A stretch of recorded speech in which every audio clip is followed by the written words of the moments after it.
critical thinking. I wonder how you feel when you hear that word critical.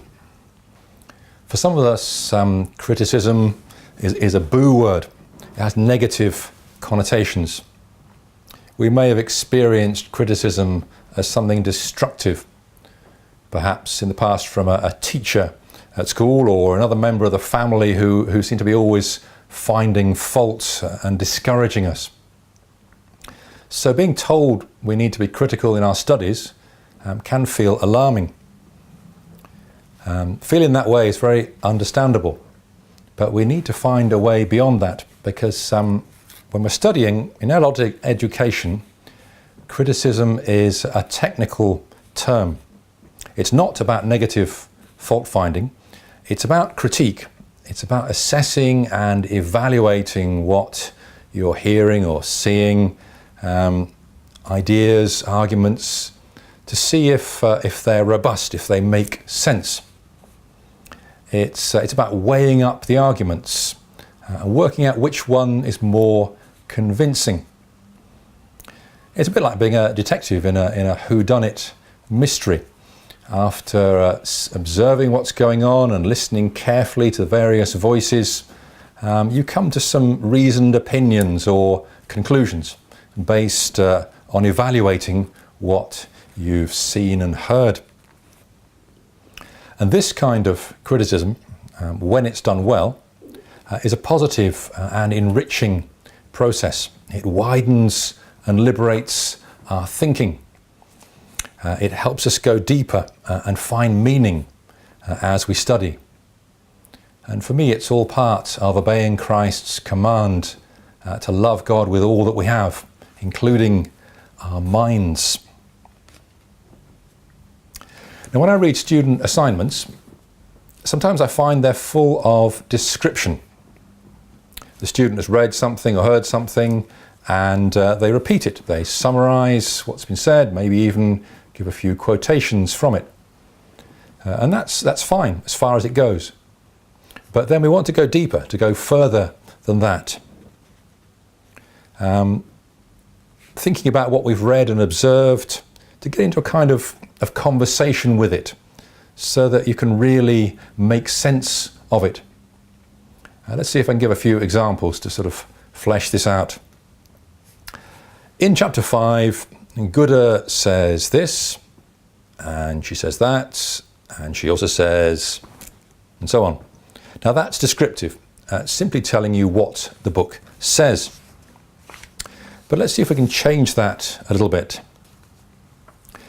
Goodman's comment that is relevant because, now you've not just noticed what the writer says and recorded it, but you've also started to evaluate it, explaining why you think this particular comment is worth our attention. Now you're getting into more critical thinking. Another example.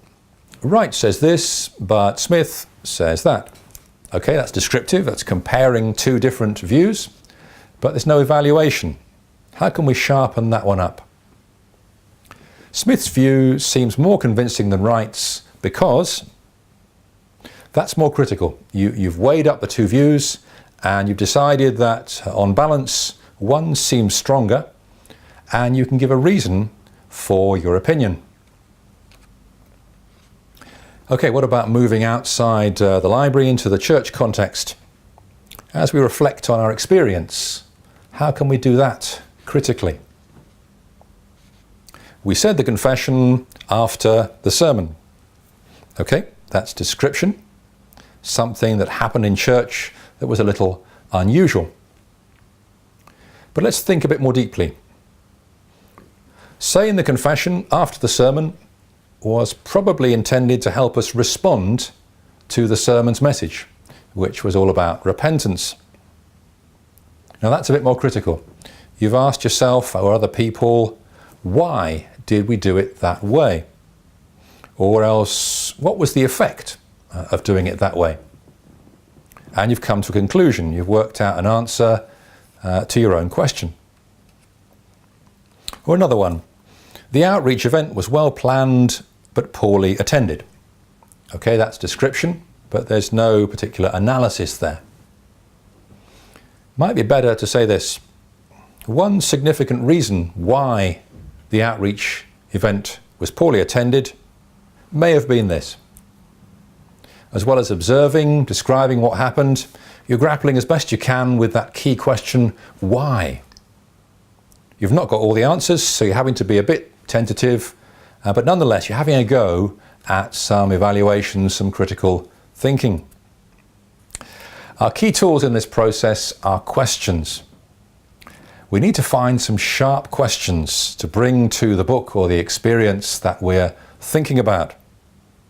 So here's a few suggestions for responding to a book or maybe a video clip. You might begin with some basic observation questions. What are the main things that this person, the writer or the speaker, wants me to accept?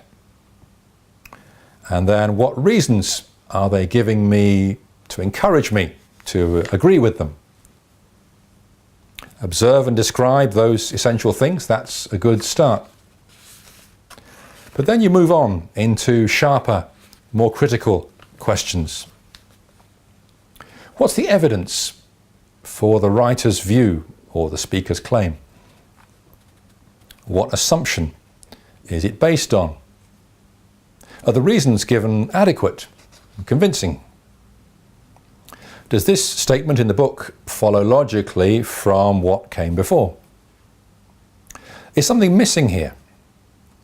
Does this view ignore or undervalue something important? Is there another possible explanation? How would an opponent of this view respond?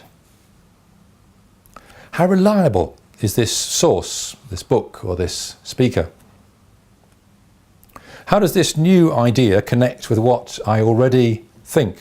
Where does it fit in my understanding? What are the implications of accepting this view? Which of the ideas is preferable? Why? Now, these are all good questions to bring to what others have said or written.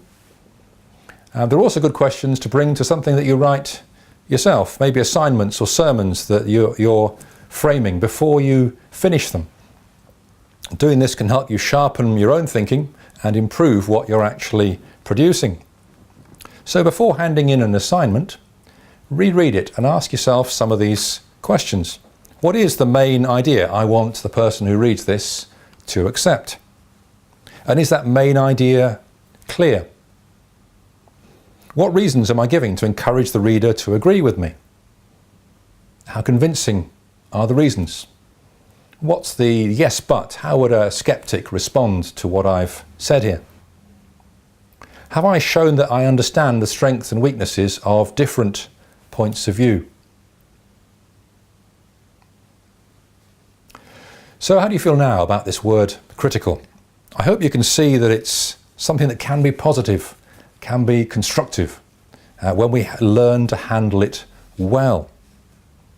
Being critical can help us go beyond the superficial, help us go deeper in our understanding.